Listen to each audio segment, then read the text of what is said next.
Hello, Calc2 class. In this video, we continue our study of the convergence of infinite series. And section 11.4 is about the comparison tests. One of the comparison tests is called the basic comparison test, but it's also known as the direct comparison test. So if you see those titles, they are the same thing. The basic comparison test is super intuitive. You can understand why it says what it says. All right, the first thing we're going to suppose that you have two separate series and they both have positive terms. And there's two relevant cases that help us decide things.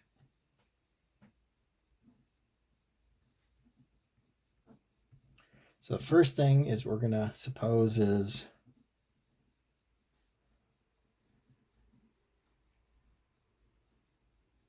that the a sub n's are bigger than or equal to the, well, let's do a sub n's are less than or equal to the b sub n's first.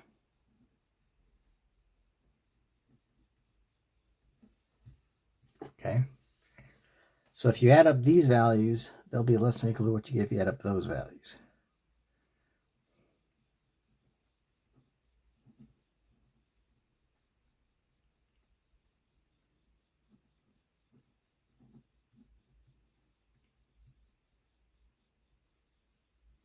Okay. So we're supposing that the a sub n's are less than or equal to b sub n's, and we're going to suppose that this series for the b sub n's converges.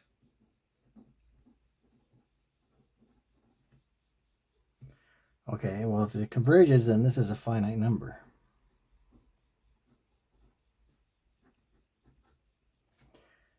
And if the sum of the a sub n's is less than or equal to a finite number, that means it's finite and that it converges.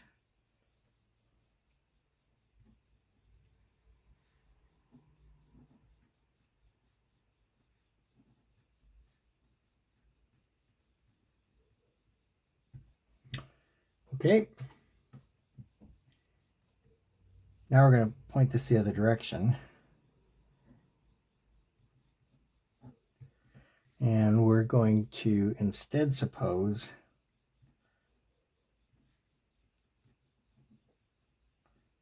that the a sub n's are bigger than or equal to b sub n's.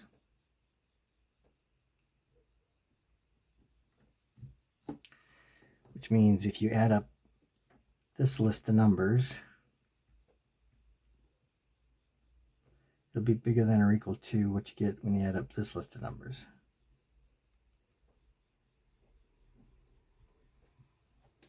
Okay.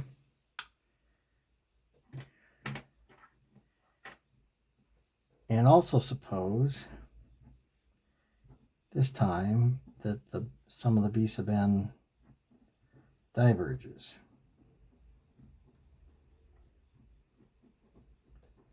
And that's going to mean that the larger series diverges also.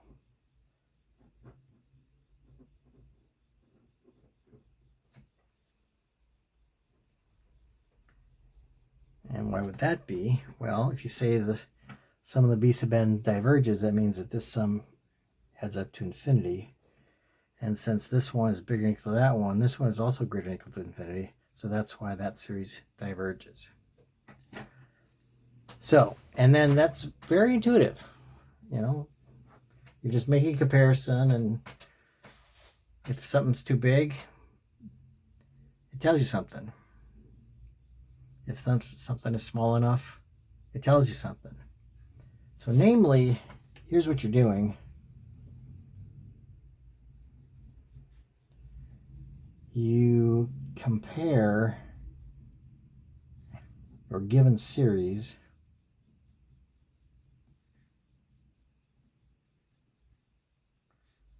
to either a larger series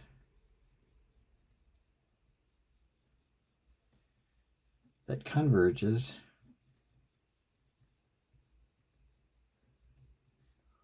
or to a smaller series that diverges.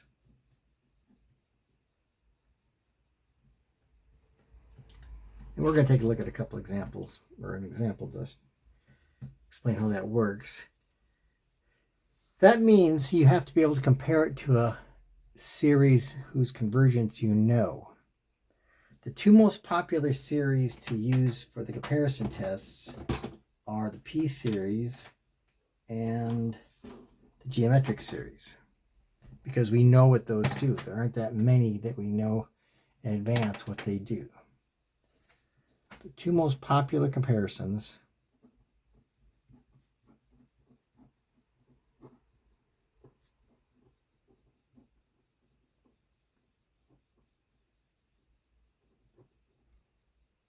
are to p-series and geometric series, simply because we know when these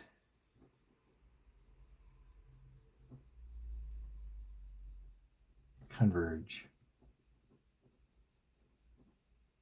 or diverge. All right. So let's try an example.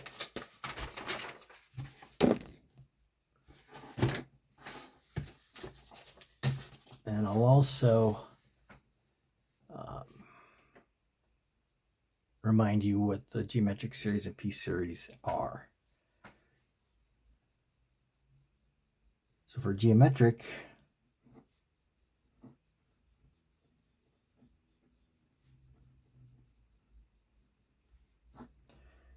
series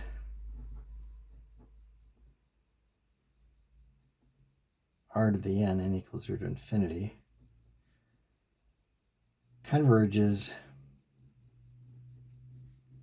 if the absolute value of r is less than 1, and it diverges if the absolute value of r is greater than or equal to 1. And then the p-series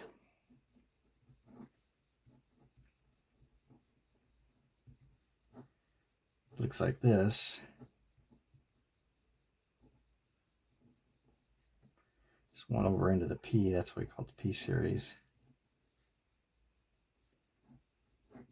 That converges if p is greater than or equal, just greater than 1, and diverges otherwise.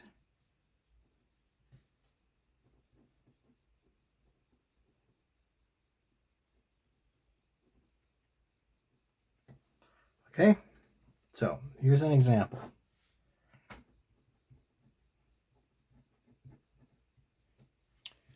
Let's say I want to figure out the convergence of the sum from n equals, we're going to make it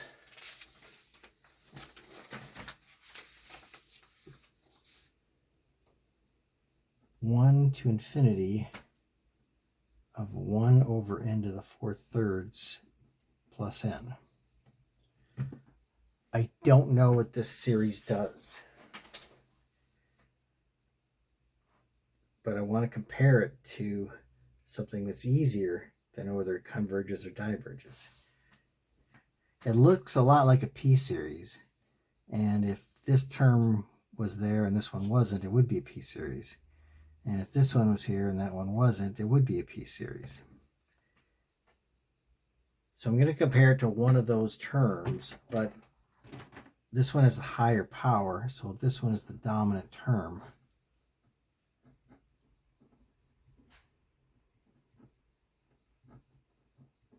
So I'm going to say that this one is less than or equal to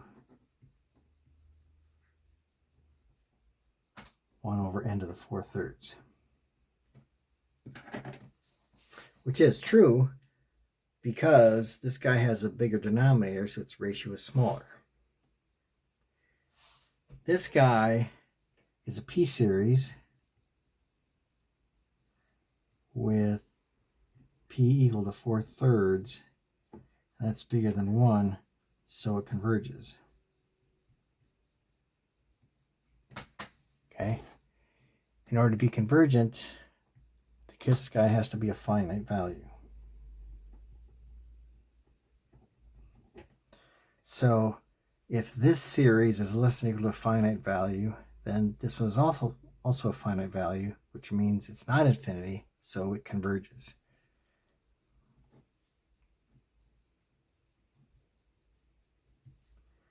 So you would say the series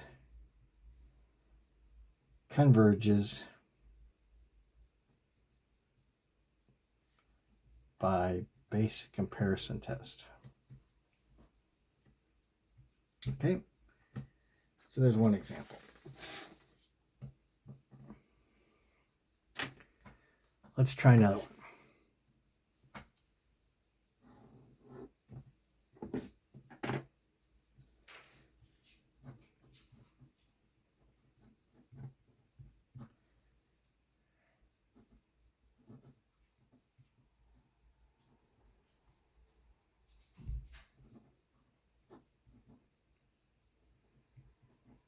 Okay.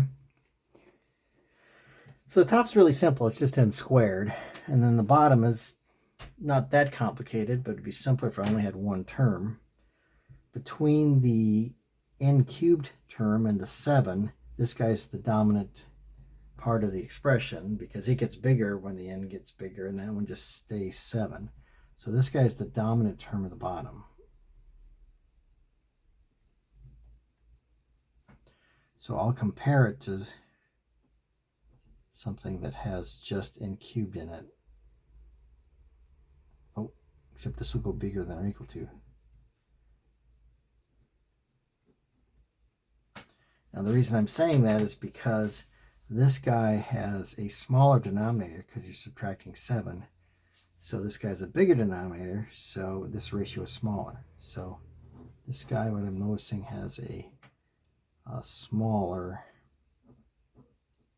denominator. Okay, so I could lose an n squared top and bottom.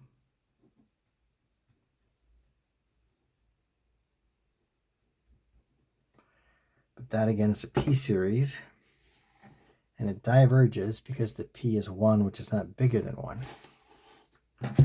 So this diverges.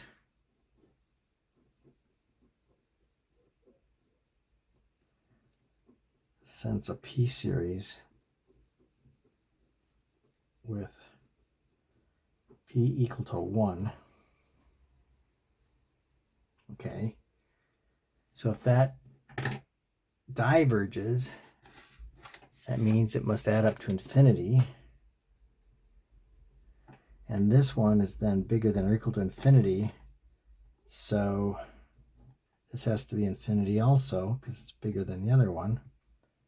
So we'd say series diverges by the basic comparison test. All right, so that is the basic comparison test, also called the direct comparison test, and I will see you in the next video.